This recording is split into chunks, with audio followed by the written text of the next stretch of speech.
गोकुळ सोबत गोकुल.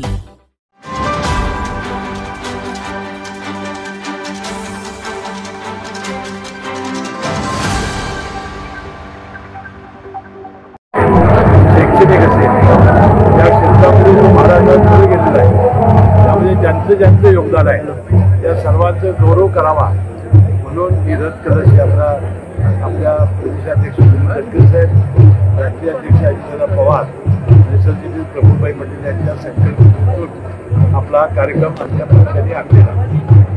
आज पश्चिम महाराष्ट्रातल्या पहिल्या या रथ कलशाचं पूजन करून आपण सुरुवात करतोय छत्रपती शिवाजी महाराजांच्या या पवित्र स्मृतीपासून. आता आपल्याला माहिती आहे की रायगडानंतर सर्वात जास्त दिवस छत्रपती शिवाजी महाराज या पन्हाळगडावर राहिलेले होते, त्यांचं वास्तव्य होतं. त्यामुळे हे सगळं ही भूमी जी आहे ती पावन झालेली आहे त्यांच्या पदस्पर्शात.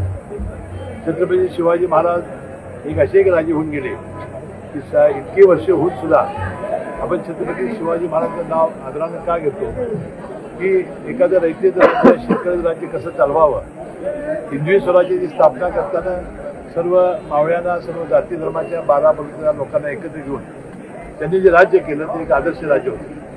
आणि हे असंच आदर्श राज्य करण्यासाठी त्यांच्या भूमीची पावन माती घेऊन त्यांच्या मंदिरामध्ये त्यांचं मूर्तीची आपण पूजा करून आज आणि हा अमृतसर महाराष्ट्र गौरव रथयात्रेची सुरुवात करतोय. आणि मला आज आनंद आहे की जवळजवळ सकाळी पाऊस असताना सुद्धा आपली राष्ट्रवादी काँग्रेस पक्षाचे जिल्ह्यातले एका टोकाटोकातून सगळे कार्यकर्ते एवढ्या सकाळी हजारो संख्येने इथं आले. त्यामुळे मनपूर्वक मी त्यांचा आभारी आहे. आता आज आपल्या कोल्हापूरमध्ये, उद्या सांगली, परवा सातारा, नंतर सोलापूर, पुण्यामध्ये 2 दिवस आणि अशा सगळ्या विभागातून या सगळ्या 30 तारखेला रात्री सगळी अमृत कलश येतील. एक फार मोठी एक शोभायात्रा 1 तारखेला 5:30 वाजता जंबोली मैदानावर आम्ही काढणार आहोत. आणि 4 दिवस ज्यांचा याच्यामध्ये सहभाग आहे त्यांचा गौरव करणार आहोत. मग त्यामध्ये भारतरत्न ज्याला मिळालं आहे त्यांचा गौरव होणार आहे. ज्यांना